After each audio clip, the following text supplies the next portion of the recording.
Assalamualaikum warahmatullahi wabarakatuh dan salam sejahtera. Selamat datang ke YouTube channel saya.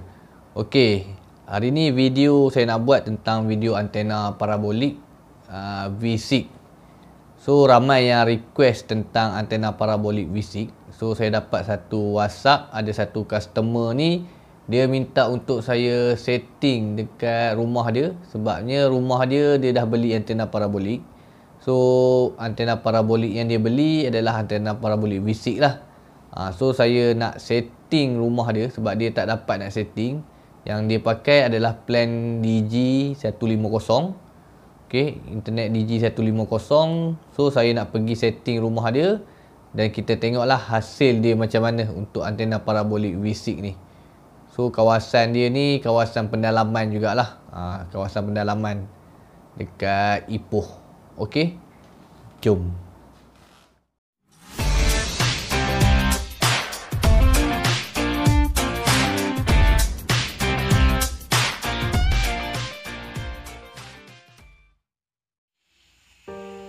Okey, ni adalah kawasan perumahan dia dan ni adalah antena parabolik V6 yang dia pakai. So kalau kita tengok daripada segi sini, kawasan dia belah sana tu tepi sungai, depan ni surau. Okey, ni kawasan dia memang dikelilingi pokok lah. Memang dalam kawasan ni. Pendalaman juga dalam ni. So saya dah setting sikit untuk antena dia ni. So kita try tengok speed test dia macam mana. Okey, ni saya dah connect wifi. So saya dah setting pula sikit dia punya antena. So kita try tengok speed test dia. Okey, speed test dia dalam keadaan susah jugalah nak cari server dia untuk dapatkan speed dia.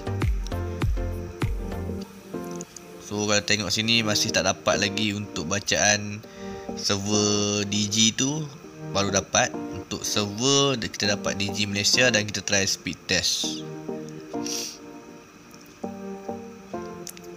Okay, go. Terlupa nak tekan go pula.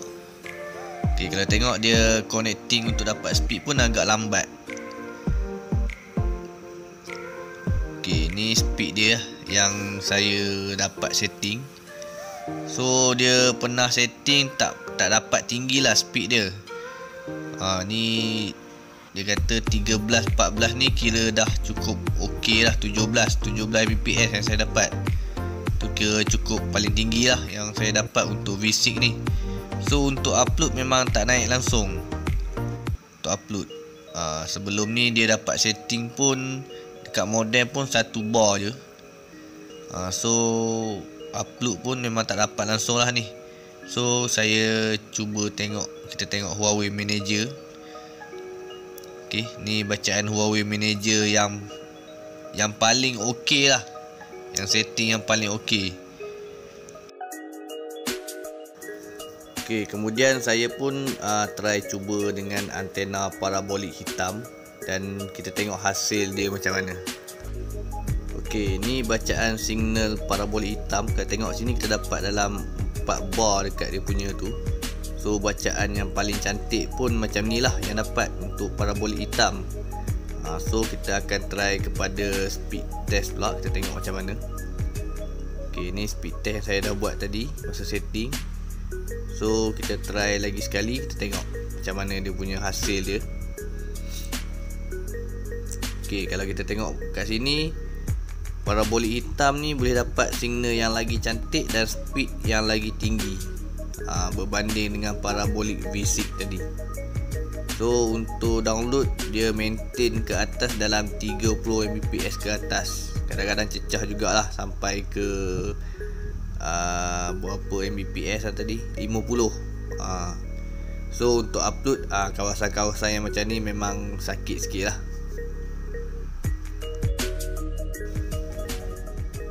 Okay, so kerja saya pun dah siap. So ni adalah sedikit perjalanan saya nak keluar daripada rumah dia lah. So ni kawasan perumahan dia ni, nak masuk ke dalam pun hampir 10 minit juga. Saya mempercepatkan video. Hujan pun dah lebat. Ni perjalanan saya nak keluar kepada rumah dia. dah sesat hingga 10 minit. Dalam video rakaman ni perjalanan ni 10 minit. So saya terpaksa hentikan video dan cari jalan keluar. Dan hampir lebih kurang dalam 15 minit ke 20 minit juga dalam ni terperangkap nak cari jalan keluar. Nak buka GPS pun memang dah tak boleh dah, sebabnya line memang tak ada dalam ni. So ni masa ni perjalanan ni masih duk mencari lagi jalan keluar. Sampai satu tahap dah tak jumpa jalan. Sampai sini memang dah stop, patah balik. Okey, baik. So kawasan perumahan dia tu memang agak dalam. Memang dalam sangat lah. Kalau tengok perjalanan saya tadi tu waktu balik, memang saya sesat. Sebabnya dalam rumah dia tu banyak persimpangan. Sampai saya nak buka map untuk keluar, nak keluar daripada kawasan perumahan dia tu, sampai dah masuk macam-macam lorong, tak jumpa juga jalan.